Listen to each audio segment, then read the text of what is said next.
신약성경 마가복음 2장의 말씀입니다. 마가복음 2장 1절에서부터 마지막 절까지 28절까지 말씀입니다.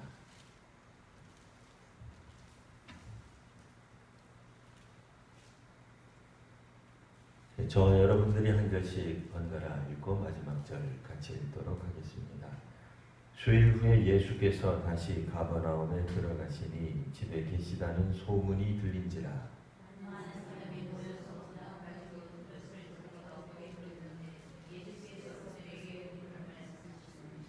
사람들이 한 중풍병자를 네 사람에게 메워 가지고 예수께로 올세.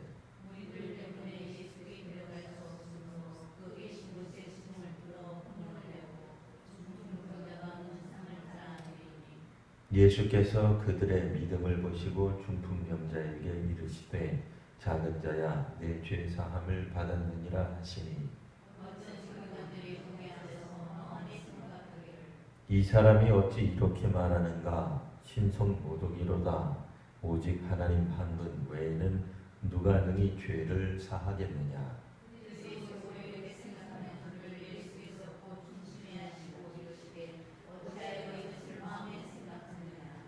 중풍병자에게 내 죄 사함을 받았느니라 하는 말과 일어나 내 상을 가지고 걸어가라 하는 말 중에 어느 것이 쉽겠느냐.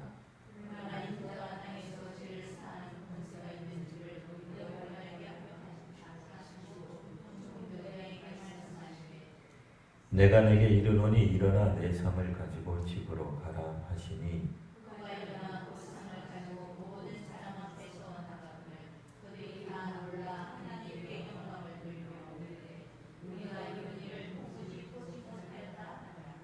예수께서 다시 바닷가에 나가심에 큰 무리가 나왔거늘 예수께서 그들을 가르치시니라.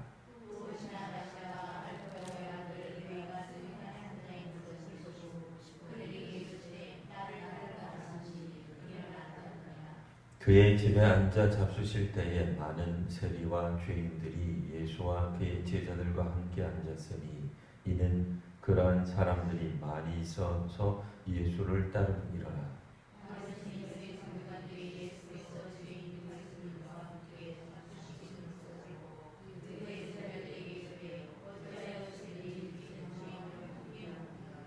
예수께서 들으시고 그들에게 이르시되 건강한 자에게는 의사가 쓸데없고 병든 자에게나야 쓸데있느니라. 나는 의인을 부르러 온 것이 아니요 죄인을 부르러 왔노라 하시니라.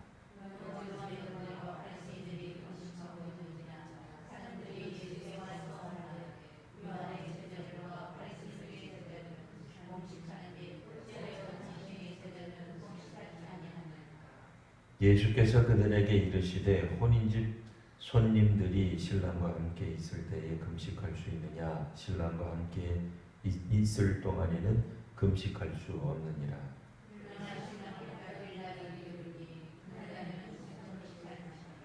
생배 조각을 낡은 옷에 붙이는 자가 없나니 만일 그렇게 하면 기운 새 것이 낡은 그것을 당기어 헤어짐이 더하게 되느니라.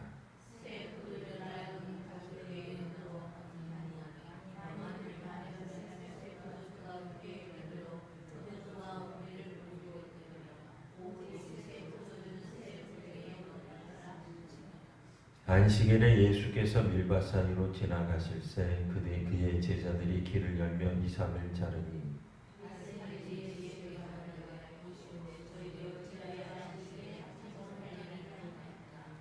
예수께서 이르시되 다윗이 자기와 및 함께한 자들이 먹을 것이 없어 시장할 때에 한 일을 잊지 못하였느냐.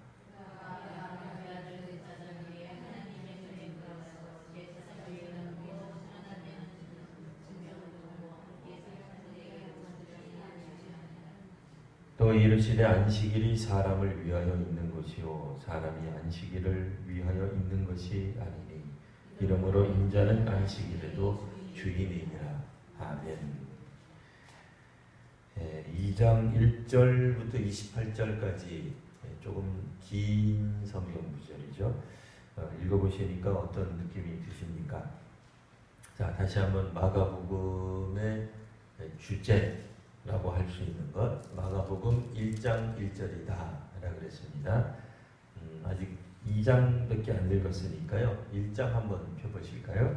마가복음 1장을 펴보시면 1절 우리 다 같이 한번 읽어보겠습니다. 자, 시작. 하나님의 아들 예수 그리스도의 복음의 시작이라.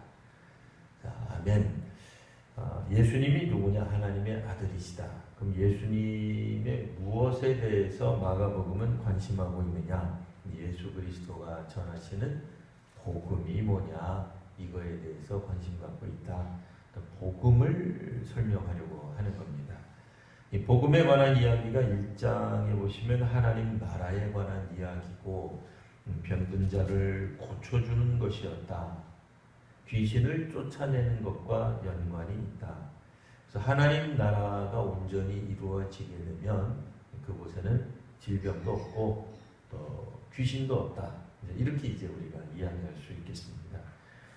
자, 그런데 이제 2장에 보시면 한 번 더 반복해서 중풍병자 고치시는 이야기가 나오고, 또 주의 제자를 부르는 이야기가 나오고, 신앙적 차원에서 이제 금식하는, 굉장히 경건한 거죠. 하나님 사랑하는 경건에 관한 이야기, 또 하나님께 예배를 드린다고 알려져 있는 안식일, 그 안식일 규정에 관한 이야기, 이렇게 이제 한 4가지 정도 에피소드가 나오는데, 사실 하나의 에피소드, 하나의 이야기를 우리가 살펴보기에도 시간이 좀 부족할 수 있어요. 지금 우리가 앞으로 뭐 짧으면 10분, 길면은 뭐 한 30분 설교를 해야 되는데, 사실 그 에피소드만 가지고도 뭐 충분히 우리가 논의하기가 부족한 시간입니다. 그러면 제가 왜 4가지 에피소드를 한꺼번에 다루겠다고 했을까? 4가지 에피소드가 갖고 있는 공통적인 요소가 있기 때문에 그래요. 공통적인 요소를 뭐라고 하면 좋을까요? 빨리 우리 주보를 봐야 돼요. 그러면은 주보를 보시면 제목이 뭐라고 나와 있어요? 논쟁과 갈등의 시작이다. 하나님 나라를 선포하게 되는 예수님 사역 가운데 그 이전에는 사실 뭐 논쟁은 없었어요. 그러니까 회당에 들어가서 예수님이 말씀을 선포하자 사람들이 말을 하기를 그가 가르치는 게 이전 랍비들하고 틀립니다. 서기관들하고 틀리네요. 놀라운데요. 뭐 이런 정도였어요. 감탄하는 것, 뭐 칭찬하는 것 일색이었다면 오늘 2장부터는 갑자기 분위기가 반전되는 거예요. 예수님이 병 고치는 역사가 줄어들었느냐? 그런 건 아닙니다. 여전히 병을 고치시는데 문제는 뭐예요? 논쟁과 갈등이 시작되게 되었다 하는 얘기입니다. 2장 1절 첫머리부터 우리 12절까지 그냥 눈으로 쑥 살펴보시면 중풍병자를 고쳐주시는데 문제는 뭐예요? 예수님이 이 사람을 이제 이것도 뭐 여러 가지 뭐 이야기가 하려고 그러면 많죠. 한 중풍병자가 왔습니다. 뭐 혼자 못 오죠. 다른 친구들이 이를 내고 들어왔는데 뭐 지붕을 뚫었습니다. 뭐 기물파손이냐, 아니 뭐 그런 얘기가 아니죠. 어쨌든 중요한 에피소드 중에 하나는 뭐예요? 예수님이 그들의 믿음을, 이것도 뭐 나중에 이제 또 다시 한번 다뤄봐야 될 거예요. 중풍병자의 믿음을 보신 것이 아니라 중풍병자를 데리고 온 친구들의 믿음을 보시고, 이것도 우리가 뭐 한번 더 고민해봐야 되겠습니다만, 중요한 거는 중풍병자에게 말을 하시기를 내 죄 사함을 받았느니라, 이런 말씀을 하신 거예요. 이것도 사실은 또 상당히 우리가 살펴봐야 될 문제죠. 왜 예수님이 이때 당시에 죄 사함을 받았다 그랬을까? 그냥 병 고침을 받았다 이렇게만 말씀하시면 될 텐데 왜 죄 사함을 받았다고 말씀하셨을까? 사실 이건 이제 중요한 거니까 한두 마디만 더 첨언하면, 예전에 예수님 당시의 사람들은 질병에 관한 것들을 주로 뭐라고 생각했겠어요? 하나님의 심판과 연관이 있다고 생각을 한 거예요. 오늘 우리도 그런 측면이 있어요. 교회 안에서 문제가 시끄럽게 낸 사람, 문제를 좀 뭐 크게 해가지고 교회를 어지럽힌 사람, 교회를 쪼갠 사람, 뭐 그런 사람들이 있으면 우리는 뭐라 그래요? 하나님 심판이 있을 거야. 근데 마침 1년도 안 돼서 그 사람이 그만 죽어버렸디야. 그 뭐라고 얘기해요? 그 심판받았다. 그렇게 얘기한단 말이에요. 그러니까 질병과 심판, 물론 하나님의 심판이 질병과 연관없느냐? 있죠. 구약성경 보시면 뭐 다윗 같은 경우에도 잘못했을 때 다윗이 뭐 이러쿵 저러쿵 이야기하다가 주께서 나단 선지자를 통하여서 그러면 네가 한번 골라라 얘기를 하잖아요. 그래서 이 세 가지 옵션, 세 가지 이 선택지를 주는데 다윗이 생각하기를 뭐 한 며칠 정도만 뭐 하나님이 좀 뭐 이렇게 질병 보내신다고 해서 몇 명이나 죽겠는가. 그런데 사실 수많은 사람들이 죽게 되죠. 그래서 다윗이 뭐 아마 우리가 볼 때는 이제 하루 정도 지났을 때 하나님 차라리 저를 죽이십시오. 이제 이렇게 이제 바뀌어가지고 좀 뭐 다른 국면이 또 전개가 됩니다만 그때도 보면 하나님의 이제 그 심판의 성격에 분명히 이 병이 있어요. 뭐 전염병. 예전 성경에는 이제 전자를 빼가지고 병 이렇게 나와 있어요. 그 전염병이라고 말을 하는 거죠. 이런 것들이 분명히 나와 있습니다. 선지서 같은 경우나 혹은 우리가 알고 있는 출애굽 이후에 사람들이 민수기 혹은 여호수아 그래서 경우에 따라서는 광야에서 혹은 이스라엘 땅에서 히브리 백성들이 살아갈 때에 종종 하나님이 그들이 하나님 말씀에 불순종하고 적극적으로 우상 숭배를 하는 일이 있을 때 하나님이 물론 전쟁을 통하기도 하시지만 전염병을 돌게 하기도 하시죠. 이스라엘 사람들이 뭐 북이스라엘이 아수르에 멸망할 때 남유다에 멸망할 때 그때도 종종 보면 기근이 있을 것이다. 그래서 기근의 문제, 질병의 문제, 전쟁의 문제. 그래서 마치 삼총사처럼 나오는 하나님의 심판의 도구 속에 분명히 있단 말이에요. 이런 정도는 그냥 뭐 이렇게 어느 정도 알아두시면 좋아요. 안 외우셔도 되고요. 계속 설교하게 되면 제가 얘기를 할 겁니다. 그래서 전쟁에 관한 것, 칼에 의해 죽는 것, 뭐 피를 흘리고 죽는다. 그 다음에 전염병에 관한 것, 그 다음에 기근, 못 먹는 거예요. 가난해지는 걸 말하는 거예요. 근데 이게 그냥 단순히 가난해지는 것이 아니라 풍성했던 사람들이 가난해져서 먹을 수 없게 되는 것, 기근이 오게 되는 것, 이런 것들을 분명히 하나님의 심판의 도구, 진노의 도구로 생각하는 구약적 배경이 있다 그 얘기예요. 없는 게 아니에요. 그러니까 예수님 시대의 사람들이 막연하게 그냥 아픈 거는 하나님의 신의 진노겠거니 이렇게 생각한 건 아니에요. 그러니까 구약적인 배경이 분명히 있어요. 그러니까 옛날서부터 그런 일이 있어왔던 게 맞다 그 얘기예요. 그런데 이제 예수님 당시의 사람들에게 있어서는 하나님 나라에 관한 선포 이런 것들을 얼마나 기대했겠습니까만 누구도 이제 시원하게 시원스럽게 이런 얘기를 해줄 사람들이 없는 거죠.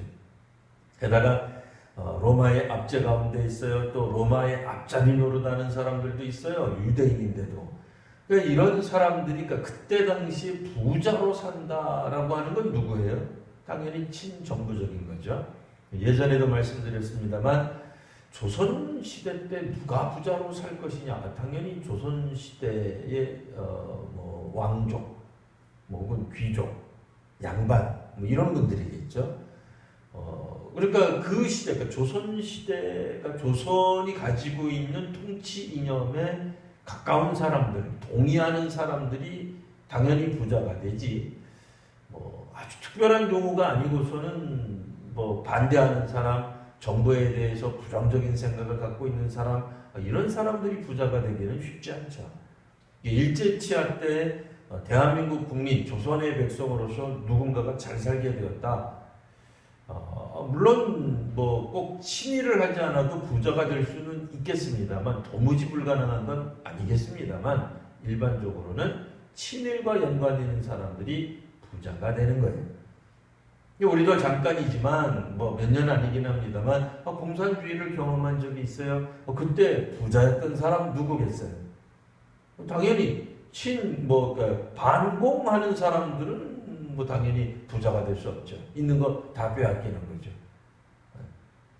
뭐 이를테면은 뭐 신사참배, 일제시대라고 한다면은 신사참배 반대하는 학교 그런 것들은 우리가 가르칠 수 없습니다. 그럼 폐교를 당하는 거죠. 그러니까 소위 말하는 정부에 반대되는 개념을 하면 폐교의 수순으로 가게 되는 거예요. 교회도 마찬가지고요. 그럼 어느 시대든지 마찬가지일 겁니다. 만약 이 시대에 부자가 된다, 그러면 뭐 당연히 이 시대 정부와 호흡을 같이 하는 사람들이 부자가 되는 거지. 그렇지 않고 반대로 가는 사람들이 부자가 되는 건 쉬운 일이 아닌 거죠. 자, 여하튼 오늘 이 성경, 그러니까 신약 성경이 기록될 당시에는 로마가 통치하던 시대고 로마의 앞잡이로 나섰던 유대인들이 종종 있었던 그런 시대예요. 그러니까 일반 백성들, 하나님 잘 믿는 사람들, 우상 숭배 거절하는 사람들은 가난할 수밖에 없습니다. 이 가난한 사람들이 배도 고프고 또 질병도 많아요. 하나님이 이제 하나님 나라를 이야기할 때에 가장 사람들이 잘할 수 있는 방법이 오늘 성경에 나타나 있는 게 병이 고쳐지는 거예요. 근데 당시의 사람들은 가난하고 질병에 빠져 있으면 하나님의 심판, 하나님의 저주, 죄악 때문에 그렇다라고 생각을 했단 말이에요. 그러니까 이제 오늘 성경에 보시면 너의 죄 사함을 받았다. 그 죄 사함을 받아야 하나님께 나아갈 수 있는 거예요. 회개하야만 하나님께 나아갈 수 있다 그랬잖아요. 죄의 문제가 해결이 돼야 그 스스로가 회개의 자리로 나아가던 혹은 하나님이 우리의 죄를 용서해 주시던 그 만나는 점이 어디예요? 죄가 없어지는 지점이 있어야 돼요. 죄를 아뢰고 하나님이 용서해 주시는 그것이 있어야 우리가 하나님께 나아갈 수 있게 되는 거죠. 그러니까 그동안에 가난했지만 혹은 중풍병자로 살아갔으니 그가 하나님의 백성으로서 예배를 제대로 드릴 수 있었겠어요? 뭘 할 수 있었겠어요? 제사도 못 드리는 거예요. 신약시대에도 사람들은 이 예배당에 가려고 한다 그러면 뭐 당연히 귀신 들린 사람 못 들어가고요. 병든 사람도 들어갈 수 없었습니다. 그런 측면에서 본다면 하나님 나라가 오고 있고 그 하나님 나라에 들어가는 사람들의 특징들 중에 하나가 뭐겠어요? 길이 평탄케 해야 되잖아요. 높은 곳이 있으면 깎아내리고 깊이 움푹 파인 곳이 있으면 메꿔가지고 뒤에서 오는 왕 혹은 왕의 군대가 마차를 타고 오든 말을 타고 오든 걸어오든 어떤 건립돌 없이 그냥 쭉 들어와서 왕의 귀환을 축하해 줘야 되는 그게 이제 1장에 나왔었잖아요. 그래서 세례요한 같은 경우에는 이제 왕께서 오신다, 하나님이 오신다 라고 외치는, 여기서 이제 예수님이 되긴 합니다만, 이야기를 하게 될 때에 우리가 반드시 해야 되는 것 중에 하나가 뭐냐? 회개해야 된다. 그러니까 회개는 궁극적으로 하나님의 용서를 구하는 거예요. 그래야 하나님께 나아갈 수 있는 거죠. 자, 근데 이제 예수님이 뭐라고 말씀하세요? 그 이전에는 질병을 고치시는 것으로만 멈추었다면 오늘은 웬일이신지 예수님이 질병 고치시는 것보다는 죄사함에 관한 메시지를 전하시는 거예요. 그러니까 어떻게 돼요? 이제 사람들이 생각하기를, 서기관들이 생각하기를 마음속으로 생각했습니다. 하나님 한 분 외에는 누가 능히 이 죄를 사한단 말인가? 결국 사람들 마음 가운데 논쟁이 시작되는 것입니다. 자, 이제 두 번째 에피소드가 있는데 그거는 레위를 부르셨죠. 제자를 부르신 거예요. 그 이전에도 제자를 부르시는 장면이 뭐 당연히 있었겠습니다만, 당연히 있었죠. 마가복음에도 잠깐 나왔어요. 이제 사람을 낳는 어부가 되게 하겠다라고 이제 나왔습니다만, 다른 성경에도 나와 있는 이 레위가 오늘 본문에서는 뭐가 중요한 거냐? 그가 어떤 사람이었다? 세리였다. 세관 안에 앉아 있는. 우리로 말하면 전형적인 친일파다라고 말할 수 있는 거예요. 전형적인 친일파예요. 오늘날 이 시대에 누가 만들어낸 말인지는 모르겠으나 토착 외구라고 하는 말이 참 이렇게 많이 사용됩니다. 예수님 시대에도 비슷한 그런 사람들이 있었던 거예요. 그게 바로 누구예요? 레위, 레위라고 되어 있었는데 다른 성경에는 이 레위를 누구라고 얘기를 해요? 마태라고 소개를 합니다. 우리가 알고 있는 12제자 중에 마태, 오늘 성경에서는 그냥 그 이름이 레위 지파라가 아니라 이 이름이 레위인 사람이 세관에 앉아 있는 것을 보시고 불렀는데 거기서 멈추는 게 아니에요. 그러니까 주의 제자 중에는 어부도 있고 세관원도 있었다. 그 얘기가 아니라 오늘 본문에서 중요한 거는 그가 세관 안에 앉아 있었던 어떻게 보면 반민족주의자죠. 오늘날 우리가 이제 어떤 사람들이 흔히 이야기하는 것 같은 뭐 토착 외구 같은 사람, 뭐 친일파, 뭐 이런 사람이에요. 우리가 만약 공산주의에 이제 그 어쨌든 잠깐 몇 년 동안 공격을 받았고 함락이 된 적이 있어요. 그때 갑자기 뭐 노비였던 사람들이 막 나서서 뭐 지주였던 사람들을 고발하고 죽이고 뭐 이런 일들이 있었는데 그런 반민족적인 행위를 한 사람이 레위란 말이에요. 그의 집에 앉아 계실 때 15절 세리와 죄인들이 예수와 및 함께 있었던 제자들과 함께 앉아 있어서 이게 이제 또 논쟁과 갈등이 벌어지게 되는 겁니다. 예수라고 하는 인물은 왜 저런 사람을 제자로 삼느냐? 우리가 볼 때는 치가 떨리는 사람이죠.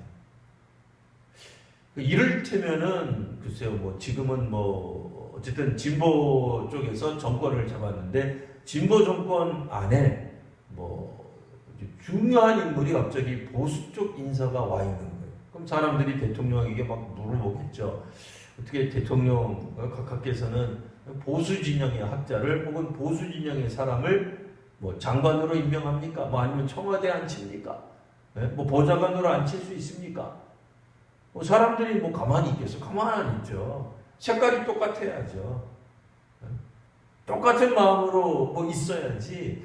오늘 우리 시각으로 말을 하고 오늘 우리 시각이 뭐 옳고 그른 걸 말을 하는 게 아니라 오늘 우리들이 하는 말로 말을 하자면 뭐 어떤 분이 이제 뭐 이렇게 뭐 좀 문제가 좀 복잡해지니까 한쪽에서는 살려야 된다 이렇게 나온단 말이에요. 네, 진보 계열에서는. 근데 만약 그 진보 계열에 속해 있는 줄 아는 사람이 갑자기 어느 날 아니다. 우리는 뭐 그 사람을 살려서는 안 된다. 그러면 뭐 가만히 있겠어요? 그쪽 계열에 있는 사람들이 난리 나는 거죠. 근데 예수님의 행위가 그런 모습으로 보였다는 거예요. 왜요? 예수님이 이제 유명한 랍비가 되어가고 있는 거예요. 가르치시는 분, 일종의 선지자가 되어가는 과정이 있어요. 아직은 예수님을 메시아라고까지는 사람들이 크게 인정하지 않는 분이에요. 그러나 그렇다 하더라도 랍비만 하더라도 이거 상당한 거예요. 유대교 랍비가 되는 거 이거 상당한 겁니다. 상당한 권위를 갖는 거예요. 선지자 중에 한 명이 되는 것도 상당한 권위를 갖는 거예요. 왜요? 그들은 하나님의 말씀이나 하나님의 뜻을 전하는 사람, 가르치는 사람이기 때문에 그 주변에는 항상 하나님 사랑하는 율법을 잘 지키는 사람들만 있어야 되는 거예요. 그러니까 우리와 뜻이 다른 사람, 서기관들이나 바리새인들이 볼 때는 그거는 말이 안 되는 거죠. 적어도 서기관이나 바리새인들 스스로를 뭐라고 생각했다는 게 나오는 거예요. 뭐라고 생각했다고요? 자기네들은 하나님의 뜻을 실천하고 있는 사람이라고 생각하고 있는 거예요. 근데 세리는 그렇다고 보지 않은 거예요. 다른 죄인들도 그렇다고 보지 않은 거예요. 이들은 반민족적이고 하나님과는 거리가 멀고 우상숭배에 가깝다고 보았어요. 그도 그럴 것이 로마 황제가 나중에 예수님 시대에는 뭐 그렇게까지는 로마 황제가 타락하지는 않았는데요.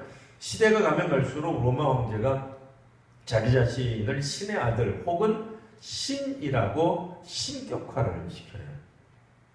그러니까 로마 황제 밑에, 그러니까 로마에서 관료를 한다는 것 자체가 사실은 우상숭배하고 깊은 연관이 있습니다. 우리가 성경을 읽다가 보면은 조금은 혼돈될 만한 것들이 상당히 있는 것 중에 하나가 이를테면은 다니엘, 구약 성경 다니엘서를 읽다가 보면 물론 다니엘 같은 경우에도 하나님을 섬기는 것 때문에 그가 굉장한 고초를 당하는 장면이 나오기는 합니다만 기본적으로 바벨론이라고 하는 데가 어떤 나라예요? 하나님 섬기는 나라는 아니잖아요. 우상 숭배하는 나라죠. 우상 숭배하는 나라에서 고위 관리를 한다는 것 자체가 사실은 굉장히 쉽지 않은 문제죠, 우리가. 파악하기에. 그런데 하나님은 다니엘 혹은 다니엘과 그의 친구들을 하나님의 위대한 어떤 이야기를 전달해주는 도구로 사용하고 계시죠. 그런 측면에서 단순히 우리가 세리다, 오늘 우리식으로 말하면 토착 외국이다, 보수다, 나쁘다, 그렇게 말할 수 있는가? 그런 거는 아니에요, 분명히. 그러니까 하나님 나라는 오늘날 우리들이 생각하는 것처럼 진영 논리라든지 그렇게 많은 설명하기 어려운 측면이 있어요. 그러다 보면 지나치게 너무 정치적으로 보게 되면 사실은 성경이 읽혀지질 않아요. 그러니까 우리가 정치적으로 살아갈 수밖에 없는 그런 사회가 되긴 했습니다만, 그리고 주권이 국민에게서 나온다는 그런 표현들 때문에 우리가 상당히 정치를 하는 사람이 되는 건 아닙니다만 정치에 관심을 갖는 인물들이 되는 건 맞아요. 예전에 비해서는 훨씬 더 우리가 정치에 가까워요. 옛날 분들은 정치에 정자도 아마 관심도 안 가졌을 거예요. 거리가 멀었을 거단 말이에요. 물론 고난의 문제, 환난의 문제, 배고픔의 문제 이런 것들이 없었던 건 아니지만 그런 것들을 밀란을 통해서 그런 거 생각 안 했어요. 그러나 가면 갈수록 이제는 우리들이 이제 이런 쪽에 많은 관심을 갖는데 문제는 뭐예요? 우리와 다른 의견을 가진 사람들에 대한 포용성이 점점 이제 우리들이 이제 줄어드는 시대를 보고 있습니다. 그래서 서로가 이제 자신들이 가지고 있는 이념, 생각들이 너무나도 옳은 나머지 다른 여타의 생각들을 수용하거나 대화하거나 논쟁을 벌이는 이제 그게 이제 불가능해지는 것 같은. 근데 예수님 시대에도 그런 게 있는 거예요. 그러니까 바리새인들이나 서기관들이 볼 때 예수님이 그런 제자들을 두는 게 이해가 되지 않는 거예요. 게다가 금식 같은 경우에도 이제 바리새인들이 이야기를 합니다. 세례 요한의 제자들은 그래도 금식한다. 금식을 하는 한 바리새인들이 볼 때는 그는 하나님 사랑하는 사람인가 보다. 하나님 쓰시는 사람인가 보다. 이런 생각한단 말이에요. 바리새인들이 기준이 아니에요. 당연히 성경에서는 예수님이 기준이에요. 그러나 예수님이 출현하시고 활동하신 지 얼마 되지 않았기 때문에 그때만 하더라도 상당히 많은 사람들의 머릿속에는 바리새인들이 굉장히 그러니까 요즘은 진보나 급진이라는 개념이 혼돈이 돼가지고 막 사용돼가지고 좀 표현하기는 좀 그렇습니다만, 그러니까 이게 원래는 이게 사실은 굉장히 과격하게 하나님 말씀을 따르는 사람들이 바리새인이었어요. 어떻게 과격하게 하나님 말씀을 따랐냐면 안식일 지키는 문제가 이제 그래서 그 다음에 나오는 거죠. 성경에서는 안식일을 지켜라, 안식일을 일하지 마라 이런 정도만 권고되어 있는데 바리새인 같은 사람들 혹은 율법을 연구하는 학자들이 이 안식일을 그러면 일하지 않는 조항이 몇 개가 있어야 돼요. 그래서 그걸 수십 가지를 만들어내요. 수십 가지를. 그래서 그런 조항들을 가지고, 그러니까 처음에는 굉장히 좋게 시작한 거죠. 어떻게 하면은 하나님을 잘 섬길 것인가, 어떻게 하면 율법을 조금이라도 어기지 않을 것인가가 초점이었던 건 맞아요. 근데 세월이 흘러가면서 항상 우리들이 생각했던 게 나중에는 뭐가 되죠? 율법을 잘 따르는 그런 마음들이 세월이 지나잖아요. 한 세대가 지나잖아요. 혹은 10년, 20년 지나잖아요. 왜 만들었는지를 망각하게 돼. 남는 건 율법주의가 남아요. 왜 그걸 했는지를 잘 모르는 거예요. 후대에 가면 갈수록 그냥 그게 문자주의로만 남게 되는 거예요. 문자적으로 우리가 그걸 따르면 되는 것이냐 생각하는 거예요. 그러다 보니 요한의 제자들은 금식을 했어요. 근데 예수님의 제자들은 금식을 하지 않으니 바리새인들이 볼 때는 예수님 혹은 예수님의 제자들은 하나님 사랑하는 것과 거리가 멀다. 조금 더 적극적으로, 급진적으로, 공격적으로 하나님 사랑한다는 걸 표현하려면 금식하는 거 막 보여줘야 된다는 거예요. 사람들에게. 나 금식했단 말이에요. 그래서 뭐 권하고 뭐 금식 안 하면 왜 안 하냐 그러고 뭐 이래야 되는데 예수님 그런 거 안 했단 말이에요. 예수님의 답은 우리가 잘 알고 있고요. 안식일에 및 이삭을 자르는 사건까지 벌어지게 되자 이제 바리새인들이 이제 점점 서기관이 이제 바리새인, 왜냐면 서기관들이 뭐 바리새인들하고 이제 뭐 거기서 이제 많이 배출됐기 때문에 예수님의 제1 대적이라 그럴까요? 이제 그들이 바리새인. 자, 그럼 다시 한번 요약합니다. 바리새인은 예수님, 그러니까 신약 성경에 보면 굉장히 나쁜 사람으로 묘사가 되어 있어요.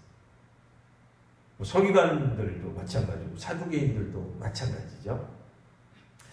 근데 원래 이 바리새인들의 출범은 율법을 조금이라도 더 잘 지키고자 생겨난 사람들이에요.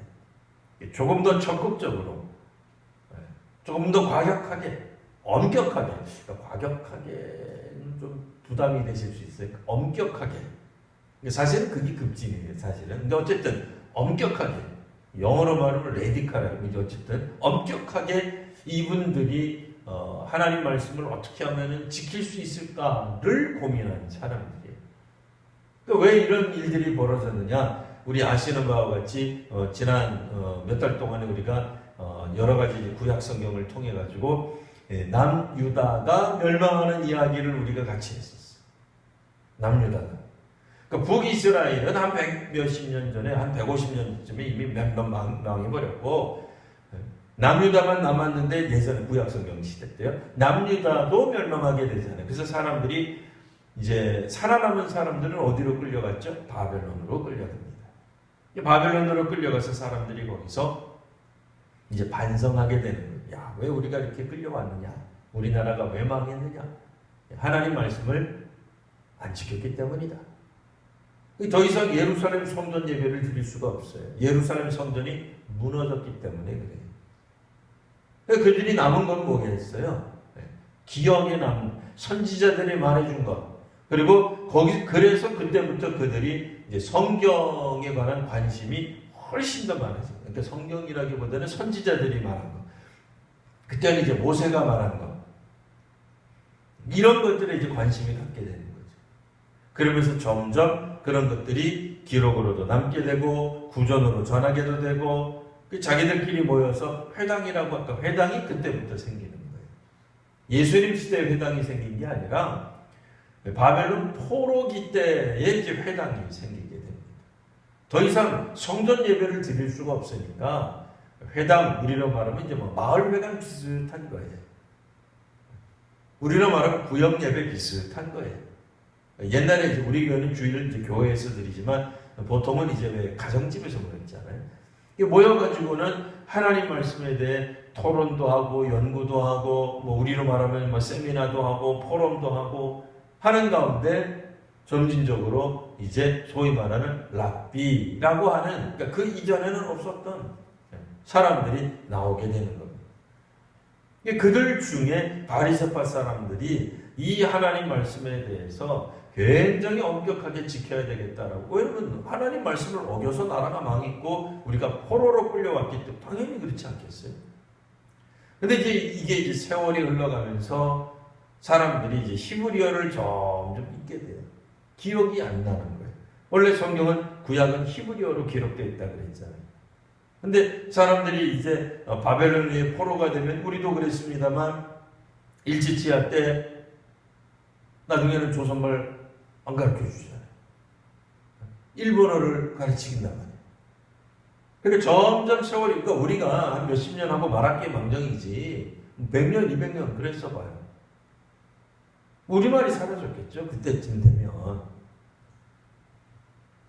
그러니까 이스라엘 사람들도 점점 히브리어가 기억이 안 나는 거예요. 아는 사람이 흔치 않은 거예요.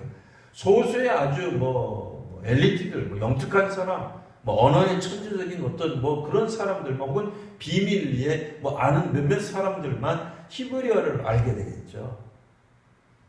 그러다 보니 점점 세월이 흐르는 가운데 이렇게 이제 히브리어를 아는 사람들이 이제 식자층이 되는 거고, 우리 조선시대 때도 한자어 하는 사람들이 많지 않았잖아요. 세종대왕님께서 한글을 만들기 전까지 그건 한글은 또 다른 문제고, 지금도 우리가 한자하고 영향을 많이 받는데 한자를 썼단 말이에요. 한자 모르는 사람들이 많았던 것처럼 히브리어 모르는 사람들이 많은데, 그러다 보니까 성경이 뭔지, 뭐라고 써있는지, 모세율법이 뭔지, 예언자들이 무슨 얘기 모르잖아요. 모르니까 어떻게 돼요? 당연히 아는 사람의 권위가 높아지게 되는 거고, 또 아는 사람들은 그걸 가지고 성경도 모르는, 하나님 말씀도 안 지키는, 율법도 안 지키는 사람들을 비난하기 시작하는 거예요. 우리도 좀 그런 생각들을 가질 수 있잖아요. 자꾸 교회를 빠진다든지, 그러면 우리도 마음속으로, 교회도 안 나오고, 예배 때만 그냥 듣고, 오늘 좀 일찍 좀 오지, 5분 일찍 못 와가지고. 근데 이제, 우리도 이제 생각이 바뀔 때가 있잖아요. 왜냐면 자기도 아프거나, 전철 놓치거나, 버스를 놓치고, 교회를 이제 제가 계속 그렇게 얘기하던 사람인데, 다른 사람 보고 늦는다고 막 뭐라 그랬는데, 정작 자기가 늦어봤어. 무슨 생각 들어요? 늦더라도 오는 게 귀하구나. 또 그런 생각 들잖아요. 근데 그런 경험하기 전까지는 늦으면 늦는다고, 뭐하면 뭐한다고, 무슨 이야기하면 저것도 신앙도 없으면서 저런 얘기한다고, 그런 생각들을 하게 된단 말이에요. 이게 바리새인들이 처음부터 나쁜 사람들은 아닌데, 문제는 이들이 당시에 그 이스라엘의 신앙을 지도하던, 인도하던 일종의 선생님 같은 사람들이었어요. 근데 이분들이 제일 먼저 예수님하고 부딪히는 이야기가 마가복음에는 나오는 거예요. 마태복음은 달라요. 마태복음은 누가 먼저 예수님과 적대시 되죠? 헤롯이 되는 거죠. 동방 박사들이 와가지고 유대의 왕으로 태어나시고, 그분들도 참 정신없는 사람들이지. 아니 왜 그 헤롯 왕한테 가가지고 유대인의 왕으로 이렇게 얘기를 하니까 헤롯이 긴장하죠. 나 말고 왕이 또 누구 있어? 누가 왕이 된다는 거야? 그런 생각하는데, 그렇게 된 이유가 뭐예요? 마태복음은 아브라함과 다윗의 후손 예수 그리스도의 세계. 다윗은 이스라엘 사람들에게 누구다? 왕이잖아. 영원한 왕이잖아. 그래, 예수님이 왕으로 오시기 때문에 제일 먼저 갈등하고 대적하고 예수를 죽이려고 하는 사람, 왕으로 나타나는 거예요. 아니, 일부러 만든 게 아니라 실제로 그 관점이 되어 있는 거예요. 제가 말한다고 해서 마가복음의 저자가 마가가 그렇게 만들었게, 그런 뜻이 아니라, 마가는 오늘 같은 경우에는 이제 하나님의 아들 예수 그리스도 복음의 세계인데, 복음은 하나님의 뜻이잖아요. 하나님의 말씀이죠. 하나님 나라에 관한 얘기잖아요. 그러니까 누가 제일 먼저 반대하면 반대하겠어요? 그 이전에 하나님의 나라를 설명했던 사람, 하나님에 대해서 말했던 사람이 제일 먼저 갈등하고 반대하고 고민하고, 결국에는 이 사람들이 예수님을 죽이려고 나서게 됩니다. 물론 제사장도 나와요. 안 나오는 건 아니에요. 네. 당시에 빌라도도 결국에는 밀려가든 등 떠밀려가든 예수님을 죽이려는 세력으로 나타나긴 합니다만, 아니라는 건 아니에요. 그러나 기본적으로 마가의 복음에서 중요한 건 복음, 하나님에 관한 메시지라고 하는 거예요. 하나님 나라에 관한 메시지잖아요. 근데 그 메시지를 누가 제일 먼저 반격하느냐? 놀랍게도 그 이전에 성경을 가르치던 사람들이, 다 아는 얘기인데 제가 새삼스럽게 강조하는 거죠. 다 아셨던 내용이죠, 이런 내용들. 마가복음에서는 누가 제일 큰 예수님의 대적으로 나타나겠는가? 하나님의, 왜냐면 복음이 하나님 말씀이니까 하나님 말씀을 가르치던 사람들. 그들이 이제는 예수님에게 가장 큰 주된 대적에 이제 이렇게 올라가게 되는 것입니다. 그러니까 마가복음을 읽으실 때는, 마태복음은 잠깐 제가 얘기했던 거고요. 마가복음을 읽으실 때는, 요 바리새인들이 누군가? 바리새인들이 뭐하던 사람들인가? 왜 바리새인들이 이렇게 예수님을 미워하고 공격하고 논쟁하고 갈등하는가? 왜 이들은 신학적으로 말씀으로 율법으로 따지고 들어가는가를 이해할 수가 있게 되는 겁니다. 혹 우리 성도님들도 조금 더 이제 여유가 있으시다면 바리새인들에 대해서 한번 또 이렇게 공부도 해보시고 인터넷 같은 것도 한번 인터넷에 있는 정보가 다 옳지는 않아요. 그러니까 약간 좀 어설프게 좀 얕은 지식으로 올라와 있는 것들이 많으니까요. 그리고 또 가끔은 이단들이 올려놓은 지식들도 꽤 있습니다. 그리고 신학적으로 좀 건전하지 못한 분들이 이렇게 잘 정리를 해서 올려놓은 것도 있어서 너무 그걸 이제 또 따르시면 안 되고, 혹시라도 읽게 되면 우리 교육자들에게 얘기를 해주셔서 이게 이제 맞는 신학인지 한번 물어보셔서, 그러나 마가복음을 읽을 때는 하나님 말씀을 증언하는 사람들, 그러니까 오늘날도 우리가 이 하나님 말씀 증언하는 사람들에 관한 관심을 가지지 않을 수 없는 겁니다. 마가복음을 통해서 복음이 무엇이겠는가, 우리가 이전에 알고 있었던 복음과 이후에 알게 되는 복음의 차이는 무엇이 있으며 이 차이를 우리가 이 간격을 어떻게 극복해 나갈 수 있을 것인가, 이런 부분들에 대한 관심, 또 연구, 또 고민, 또 집중, 이런 것들을 이제 해서 보아야지 이 마가복음이 조금 더 눈에 들어오시게 될 겁니다. 오늘도 하나님의 말씀을 통해 또 신나는, 재미있는, 또 유익한 또 우리 신앙의 여정들을 또 하는 우리 귀한 성도님들 되시기를 바랍니다. 기도하겠습니다. 걸어가신 주님, 오늘도 주의 말씀 가운데로 나아가서 저희들이 하나님의 말씀을 읽고 또 상고합니다. 저희로 하여금 주의 말씀에 더욱더 깊이 있게 들어가게 하시고, 이 말씀을 통해서 더욱더 예수님 시대에 혹은 2000년 전에 이 성경이 어떤 관점에서 기록되었는지를 잘 깨달아 우리가 다시 한번 이 시대에 성경을 정말 유익하고 또 하나님의 말씀으로, 또 저희들의 신앙에 정말 올바른 하나님의 말씀으로 잘 읽을 수 있도록 하나님 함께하여 주옵소서. 거룩하신 우리 구주 예수님 이름으로 기도드리옵나이다. 아멘.